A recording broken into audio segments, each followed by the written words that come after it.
Hello बच्चों, welcome back to my channel. आज के इस वीडियो में हम प्रश्नावली 3.2 का प्रश्न नंबर 3 सॉल्व करेंगे। देखिए प्रश्न नंबर 3 में जितने भी प्रश्न हैं वो सभी इस वीडियो में हम सॉल्व करेंगे। देखिए हमारा प्रश्न है, निम्न समस्याओं को रेखीय युग्म बनाइए और उनके हल प्रतिस्थापन विधि द्वारा ज्ञात कीजिए। इसमें आपका पहला क्वेश्चन है, दो संख्याओं का अंतर 26 है और एक संख्या दूसरी संख्या की 3 गुनी है, तो उन्हें ज्ञात कीजिए। ठीक है, देखिए दो संख्याओं के बारे में बात कर रहा है। दो संख्याओं का अंतर 26 दिया है और जो एक पहली संख्या है वो दूसरी संख्या के 3 गुनी है, तो आपको वो संख्याएं बतानी है। ठीक है, तो मैं इसमें सबसे पहले मान लूंगा।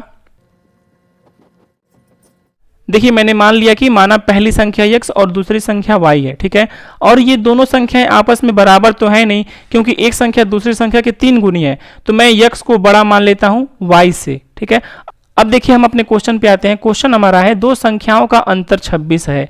इसका मतलब ये हुआ कि जो इन दोनों का डिफरेंस होगा वो हमारा कितना होगा, 26 होगा। x माइनस वाई कर देंगे, इन दोनों का अंतर निकल जाएगा। अच्छा, मैं y माइनस x इसलिए नहीं किया हूं क्योंकि देखिए यहाँ पे मैंने माना है x बड़ा है y छोटा है, तो बड़े में से छोटे को घटाएंगे। तो यूजुअली ऐसे ही करते हैं, बड़े में से छोटे को घटाते हैं, इसीलिए मैंने x माइनस वाई बराबर 26 लिखा। इन दोनों का अंतर 26 दिया है। एक और कंडीशन दिया हुआ है कि एक संख्या दूसरी संख्या के 3 गुनी है। मान लेते हैं पहली संख्या दूसरी संख्या के 3 गुनी है, तो पहली संख्या हमारी क्या है, x है, और वो 3 गुनी किसकी है, वो दूसरी संख्या के 3 गुनी है, यानी कि 3y के बराबर है। पहली संख्या दूसरी संख्या के 3 गुनी है। ठीक है, तो दूसरा समीकरण हो गया x बराबर 3y, ये समीकरण नंबर 2 हो गया। अब देखिए समीकरण 1 और 2 से हम क्या करते हैं, प्रतिस्थापन विधि में x का मान निकालते हैं या y का मान निकालते हैं। समीकरण 1 में x माइनस वाई बराबर 26 है, समीकरण 2 x बराबर 3y है। यहाँ पे x बराबर पहले से दिया हुआ है 3y, इसमें यहाँ पे x का मान पहले से निकला हुआ है, तो समीकरण 2 से हम x का मान समीकरण 1 में रख देंगे। ठीक है, तो हमें y मिल जाएगा।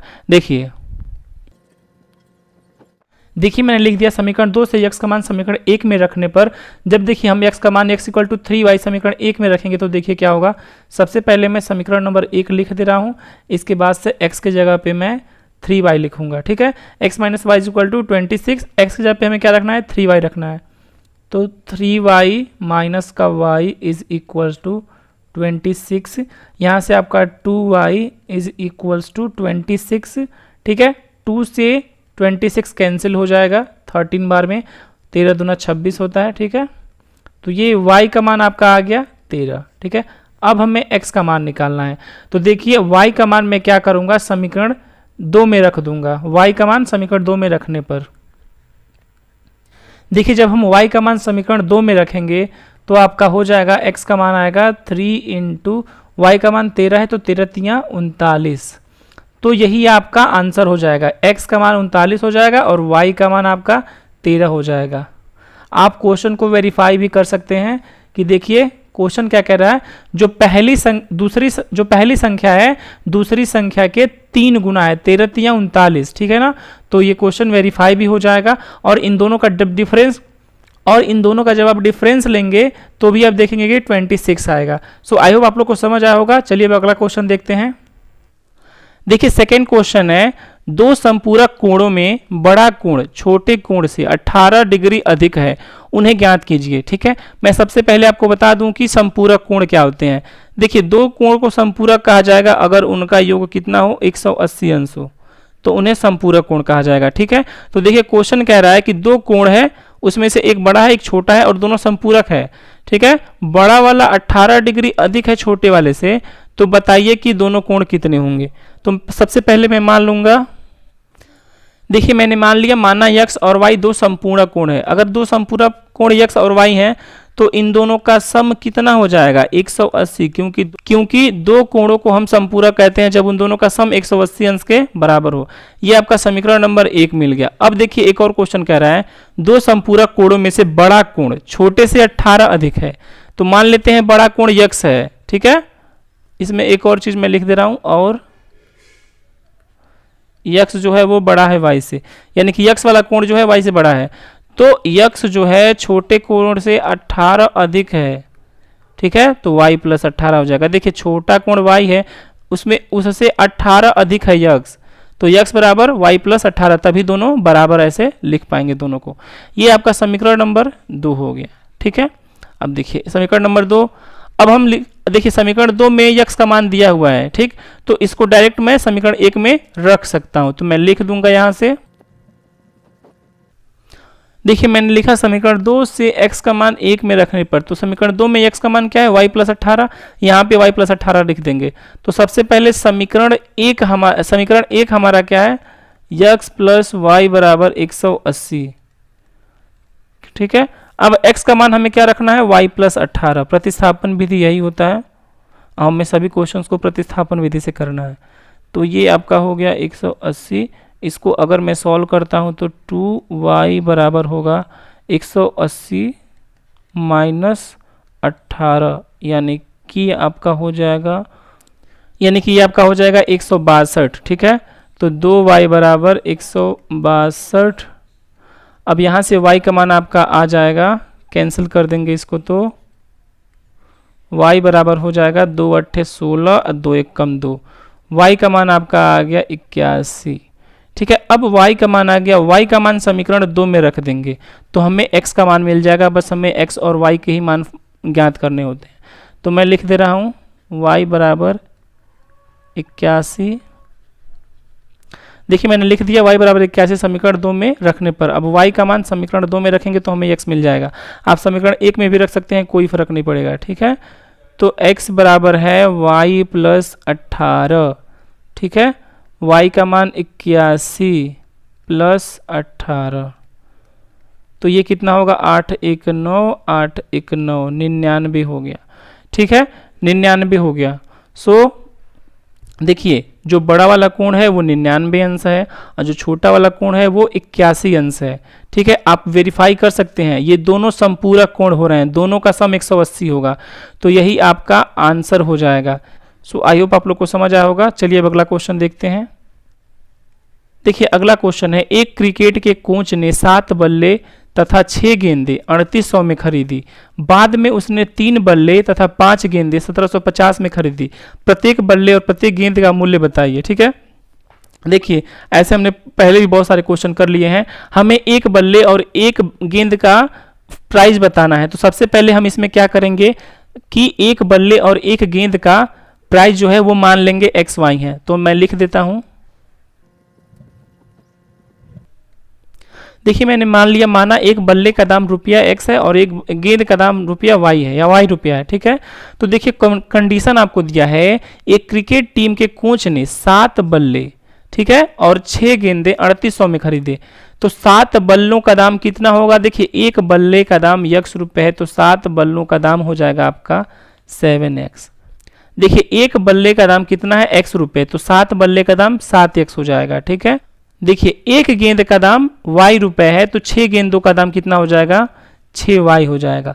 और देखिए ये जो 7X है ये 7 बल्लों का दाम है, प्राइज है, और जो 6Y है ये 6 गेंदों का प्राइज है, और ये कितने में खरीदा है, 3800 में खरीदा है। तो ये जो प्राइज है टोटल कितने होने चाहिए, 3800, ठीक है, इससे ज़्यादा या इससे कम नहीं हो सकते हैं, ठीक है। तो बराबर 3800, ये समीकरण नंबर 1 मान लेते हैं। अब दूसरा कंडीशन दिया है कि उसने 3 और बल्ले, ठीक है, 3 बल्ले, यानी कि एक बल्ले का दाम X, तो 3 बल्लों का दाम 3X, ठीक है। 5 गेंदे, एक गेंद का दाम Y, तो 5 गेंदों का दाम 5Y, ठीक है। ये कितने में खरीदे, 1750 में, ठीक है। यहाँ पे जो 3X है ये दाम है और ये 5Y ये भी दाम है, ये बल्ले का और ये गेंद का, दोनों का दाम जो होगा वो 1700 है, बस वही चीज मैंने लिख दिया जो था। ये समीकरण नंबर 2 हो जाएगा। अब इनको हमें प्रतिस्थापन विधि से हल करना है। तो देखिए मैं समीकरण 2 को ऐसे भी लिख सकता हूं, x बराबर, देखिए यहां से x बराबर 1750, 5y को उधर ले जाऊंगा तो माइनस का 5y, और देखिए 3x था तो 3 नीचे आ जाएगा, ये आपका समीकरण नंबर 3 मान लीजिए, ठीक है। तो यहां से आपका आ गया x बराबर 1750 माइनस 5/3। देखिए समीकरण 3 जो आया है 2 की मदद से आया है, ठीक है। तो x का मान जो हमारा आया है समीकरण 2 की मदद से आया है, तो x का मान किस में रखेंगे, समीकरण 1 में रखेंगे। 2 से x का मान निकालेंगे तो समीकरण 1 में रखेंगे, 1 से x में निकालेंगे तो समीकरण 2 में रखेंगे।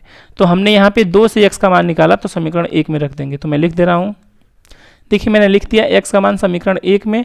देखिए समीकरण 1 है 7x प्लस 6y बराबर 3800। ये आपका समीकरण 1 है। इसमें x का मान रख रहे हैं ये, तो 7 को ऐसे रहने देते हैं। ये हो जाएगा 1750 माइनस 5y/3। ये आपका ऐसे हो जाएगा। और इसके बाद से यहाँ पे देखिए 7x तो हो गया, x का मान मैं रख दिया। अब बचा 6y, तो 6y को मैं ऐसे लिख दे रहा हूँ, ठीक है। और ये आपका हो जाएगा 3800, ठीक है। अब देखिए हम इसको सॉल्व करेंगे क्रॉस मल्टीप्लिकेशन करके, ठीक है। तो देखिए अगर इसको मैं 7 से अंदर इसमें गुणा कर दूं तो 7 गुणे 1750 माइनस 7 × 35 y, ठीक है, बट्टे में 3 हो जाएगा। ये प्लस का 6y बराबर 3800। अब देखिए अब हम क्या करेंगे, अब देखिए इसका हम गुणा करेंगे तो 0 7 × 5 35 का 5 हासिल 3 7 7 49 3 52 हासिल 5 7 कम 7 5 12। ये आपका 12250 आ गया, ठीक है। ये 35y। अब देखिए 3 जो है इसका मैं क्रॉस मल्टीप्लाई इधर कर रहा हूँ, तो 36 18y बराबर 3800,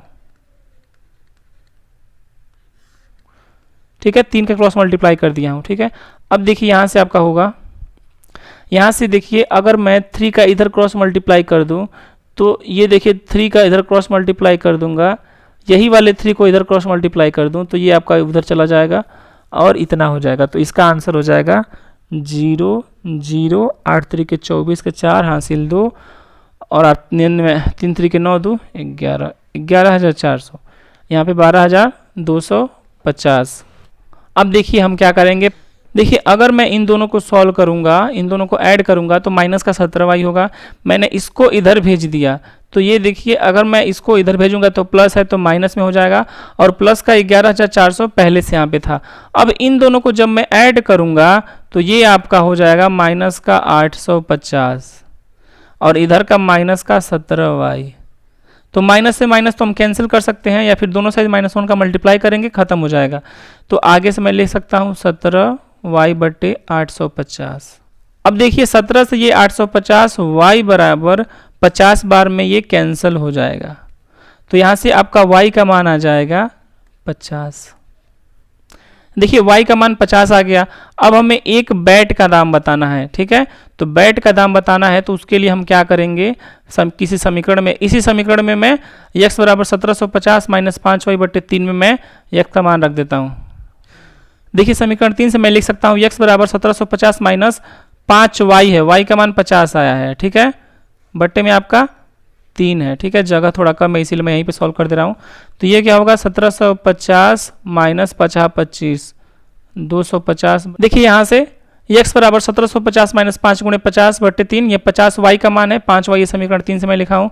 1750 माइनस 250/3 1500 ये आपका 3 हो जाएगा। तो ये 500, एक बैट का दाम आपका आ जाएगा 500 और एक गेंद का दाम आपका आ जाएगा y। आप नीचे लिख दीजिएगा, ठीक है, कि एक बैट का दाम कितना हुआ, एक बल्ले का दाम 500 और एक गेंद का दाम 50 रुपए। यही आपका क्वेश्चन सॉल्व हो गया। सो आई होप आप लोग को समझ आया होगा। चलिए अब अगला क्वेश्चन करते हैं। अगला प्रश्न है, एक नगर में टैक्सी के भाड़े में एक नियत भाड़े के अतिरिक्त चली गई दूरी पर भाड़ा सम्मिलित किया जाता है।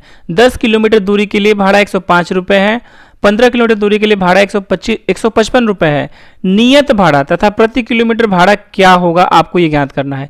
एक व्यक्ति 25 किलोमीटर अगर यात्रा करता है तो कितना उसे देना होगा भाड़ा, ये भी बताना है। पहले आप क्वेश्चन समझिए। मान लीजिए कोई टैक्सी है, ठीक है, ये एक टैक्सी है, ठीक है। अगर ये किसी सिटी में चल रही है तो इसका जो भाड़ा होगा वो कुछ इस तरीके से है। ये टैक्सी वाला बोल रहा है कि सबसे पहले मैं एक फिक्स अमाउंट लूंगा, यानी कि मान लीजिए आपसे x रुपये ये फिक्स ले लेगा। सिंपल आपको एग्जांपल समझाता हूँ। मान लीजिए कह रहा है टैक्सी वाला कि 10 रुपये तो मैं आपसे लूंगा ही, टैक्सी में बैठने के ही मैं आपको 10 रुपये ले लूंगा। आप कितने भी दूर जाएं उससे कोई मुझे फर्क नहीं पड़ता है, 10 रुपये तो फिक्स चार्ज है। उसके बाद से आप जितने किलोमीटर जाएंगे पर किलोमीटर हिसाब से आपको चार्जेस देने होंगे, यानी कि 10 रुपये फिक्स चार्ज है। उसके बाद से आप जितने किलोमीटर टैक्सी से जाएंगे उतने किलोमीटर का पर किलोमीटर के हिसाब से आपको देना पड़ेगा चार्ज अलग से। तो चलिए इस क्वेश्चन को हम बीजगणितीय रूप में लिखते हैं। पहले देखिए सबसे पहले हम मान लेते हैं कि जो नियत भाड़ा है, जो भाड़ा फिक्स है वो x रुपये है। तो मैं लिख देता हूं देखिए मैंने लिख दिया, माना टैक्सी का नियत भाड़ा x रुपए है और y रुपए प्रति किलोमीटर हिसाब से वो भाड़ा ले रहा है।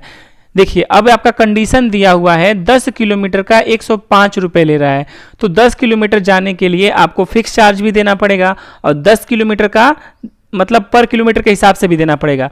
तो देखिए इसको मैं लिख सकता हूं x प्लस 10y। x क्या है आपका फिक्स चार्ज है और 10y 10 किलोमीटर का, तो ये टोटल कितना वो दे रहा है 105 रुपए दे रहा है। ठीक है, 105 रुपए क्या है आपका फिक्स चार्ज और 10 किलोमीटर दोनों का मिला करके 105 रुपए हो रहा है। इसको मैं समीकरण नंबर 1 मान लूंगा। ठीक, और दूसरा कंडीशन दिया है 15 किलोमीटर के लिए वो 155 रुपए देता है, यानी कि फिक्स चार्ज प्लस 1 किलोमीटर के हिसाब से 15 किलोमीटर टोटल मिला के 155 रुपए वो दे रहा है भाड़े टैक्सी वाले को। ठीक है, तो यहाँ से देखिए दो समीकरण हमें मिल गए। देखिए हमें दो समीकरण यहाँ से मिल गए।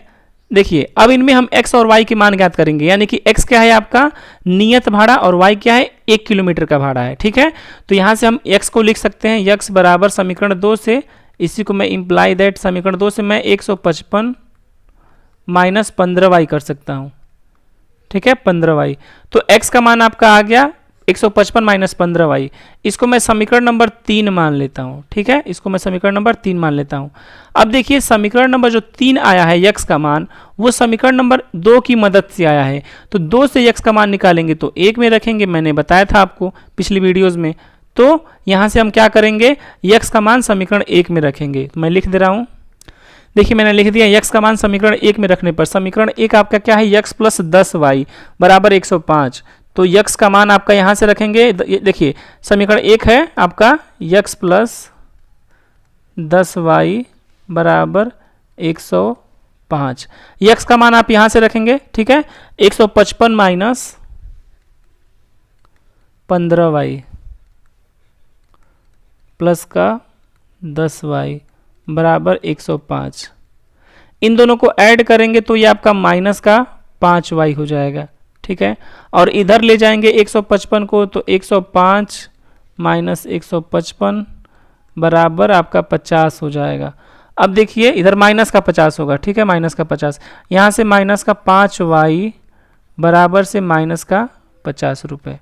ठीक है, यहाँ से देखिए आपको 1 किलोमीटर का चार्ज मिल गया। -5 से -50 कट जाएगा, कितनी बार में कटेगा टोटल 10 बार में कटेगा। ठीक है, तो y का मान आपका 10 रुपये आ गया, यानी कि y का मान आपका 10 आ गया, यानी कि 10 रुपये आ गया, यानी कि 1 किलोमीटर का भाड़ा कितना लग रहा है 10 रुपये लग रहा है। अब इसका किसी भी समीकरण में रख के इसका मान निकाल सकते हैं। देखिए y का मान मैं समीकरण नंबर 3 में रख रहा हूँ। देखिए y का मान समीकरण नंबर 3 में रखूंगा। समीकरण 3 क्या है x बराबर 155 माइनस 15y।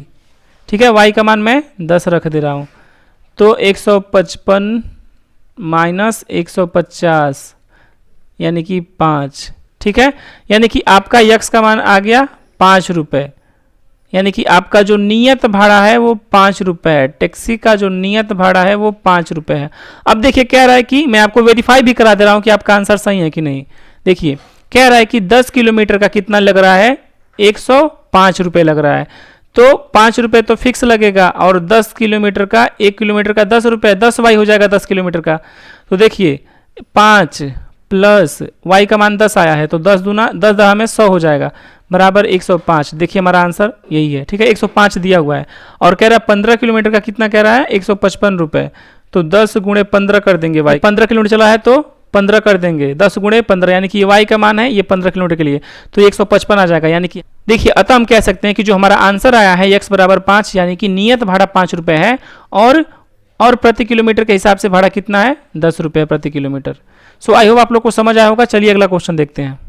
देखिए अगला क्वेश्चन है, यदि किसी भिन्न के अंश और हर दोनों में 2 जोड़ दिया जाए तो वह 9/11 हो जाता है। यदि अंश और हर दोनों में 3 जोड़ दिया जाए तो वो 5/6 हो जाता है। तो वो भिन्न आपको बताना है कि वो भिन्न क्या होगा। देखिए इसे कैसे करेंगे, पहले मान लेंगे कि x बाई वाई वो भिन्न है, माना तो हम मान लेंगे x बाई वाई वो भिन्न है। तो अगर x बाई वाई वो भिन्न है तो जो पहला कंडीशन दिया है, यानी कि अंश और हर में 2 जोड़ने पर x प्लस 2/y प्लस 2, अंश और हर में 2 जोड़ देने पे क्या हो जा रहा है 9/11 आ जा रहा है। अगर मैं इसको सॉल्व कर दूं क्रॉस मल्टीप्लाई करके तो 11x प्लस 2 बराबर 9y प्लस 2। यहाँ से हमें एक समीकरण मिल जाएगा, इसको मैं सॉल्व करूँगा तो, यानी कि 11x प्लस का 11 दूना 22, 9y, ठीक है, और यहाँ से 9 दूना 18। यहाँ से 11x बराबर से 9y प्लस का 18 माइनस का 22 को मैं उधर ले गया। अब देखिए मैं x बराबर लिख सकता हूँ 9y माइनस का 4 बट्टे 11। ये आपका x का मान आ गया, ठीक है। इसको समीकरण नंबर मैं 1 मान लेता हूँ, ठीक है। अब देखिए यहाँ से x का मान आ गया, और दूसरा कंडीशन क्या दिया है, अंश और हर में 3 जोड़ने पर। तो अगर मैं यह अंश और हर में 3 जोड़ देता हूँ तो आपका भिन्न जो है वो बदल जाएगा। 3 जोड़ देंगे तो वो 5/6 हो जा रहा है। देखिए अंश हर में अगर 3 जोड़ रहे हैं तो 5/6 हो जा रहा है। अब इसको भी हम सॉल्व करेंगे क्रॉस मल्टीप्लाई करके, तो 6 का गुणा करेंगे तो 6x प्लस का 18, देखिए 6 का गुणा इसमें कर देंगे, 5 का गुणा इसमें कर देंगे, बराबर 5y प्लस का 15, ठीक है। इधर लाएंगे, देखिए ये 6x माइनस 5y, इधर ले जाएंगे 18 को तो माइनस 18 होगा, यानी कि 15 माइनस का 18। यहाँ से 6x माइनस 5y बराबर माइनस का 3। ये समीकरण नंबर 2 है। देखिए समीकरण नंबर 1 में x का मान दिया हुआ है, समीकरण नंबर 2 में हम रख देंगे तो हमें y का मान मिल जाएगा। देखिए मैं लिख रहा हूँ, देखिए x का मान समीकरण 1 से मैं 2 में रखूंगा तो समीकरण 2 है 6x, x का मान क्या दिया है 9y माइनस का 4 बटे 11 माइनस का 5y बराबर का माइनस का 3, ठीक है। अब हम इसको क्या करेंगे, सॉल्व करेंगे। चलिए इसको हम सॉल्व करते हैं। देखिए जब हम इसे सॉल्व करेंगे तो क्या करेंगे, 6 का अंदर मल्टीप्लाई करते हैं तो कितना हो जाएगा, न छक के 54 y माइनस 24 बट्टे 11 माइनस का 5y बराबर से माइनस का 3। अब क्रॉस मल्टीप्लाई करेंगे तो हो जाएगा 54 y माइनस का 24 माइनस का 11 × 5 = 55 y बटे 11 बराबर माइनस का 3। अगले स्टेप में मैं 11 का गुणा इसमें कर दूंगा तो 11 यहाँ से हट जाएगा, यहाँ पे चला जाएगा। तो अगर मैं गुणा कर दूं तो 11 का गुणा कर दूंगा तो माइनस का 33 हो जाएगा। ये मैं डायरेक्ट कर दिया, ठीक है। तो अब देखिए हम इसे सॉल्व करेंगे। 24 को मैं इधर ले जाऊंगा, ठीक है, और 54y ये 55y, तो माइनस का y यहाँ पे बच जाएगा, ठीक है। इधर 24 जाएगा तो प्लस का 24 हो जाएगा, यहाँ पे माइनस का 33 पहले से है। देखिए इन दोनों को अगर हम ऐड करेंगे, यानी कि देखिए 24 में से जब 33 को घटाएंगे तो माइनस का 9 आएगा, तो माइनस y बराबर माइनस 9। अब इन दोनों को कैंसिल करेंगे तो कैंसिल नहीं करते हैं, दोनों साइड -1 से मल्टीप्लाई करते हैं तो वो हो जाता है। आप ऐसे समझिए, दोनों वो कैंसिल मत कीजिएगा आप, ठीक है, ये मल्टीप्लाई करते हैं, ठीक है। आप बस एक शॉर्ट तरीका है सोचने का। देखिए अब यहाँ से y का, अब देखिए y का मान यहाँ से 9 आ गया, यानी कि देखिए y का मान 9 आ गया, यानी कि डिनोमिनेटर यानी कि हर जो था वो y आ गया। तो अब हमें अंश निकालना है, ठीक है। अंश समीकरण 1 में क्या था, समीकरण 1 आपका था, मैं लिख दे रहा हूँ, समीकरण 1 से समीकरण 1 आपका था x बराबर 9y माइनस 4 बटे 11। इसमें मैं y का मान रखूँगा तो 9 यहाँ पे y का मान 9 रखूँगा तो 9 81 हो जाएगा, माइनस 4 बटे 11। 81 में 4 गया तो 77 बटे 11, यानी कि आपका आंसर 7 आ गया। देखिए आप अतः वो जो फ्रैक्शन होगा वो आपका हो जाएगा, मैं लिख दे रहा हूँ, अतः भिन्न x बटे y बराबर 7/9 हो जाएगा, ठीक है। यही आपका आंसर हो जाएगा। देखिए अगर ऊपर नीचे अगर आप दोनों में 2 जोड़ेंगे, 7/9 में अगर आप 2 जोड़ेंगे ऊपर नीचे तो देखिए ये 9/11 हो रहा है, आपका पहला कंडीशन था। अगर इसमें 3 जोड़ रहे हैं तो 10/12 हो रहा है, इसको काटेंगे तो 5/6 हो जाएगा। तो आपके क्वेश्चन को भी ये सेटिस्फाई कर रहा है। आई होप आप लोग को समझ आया होगा क्वेश्चन, ठीक है। सो इस वीडियो में बस इतना ही, ठीक है, आपका क्वेश्चन कंप्लीट हो गया इसमें। सो अब अगले वीडियो मिलेंगे, ठीक। अगर आपको कुछ डाउट है तो आप कमेंट बॉक्स में पूछ सकते हैं। Thanks for watching this video.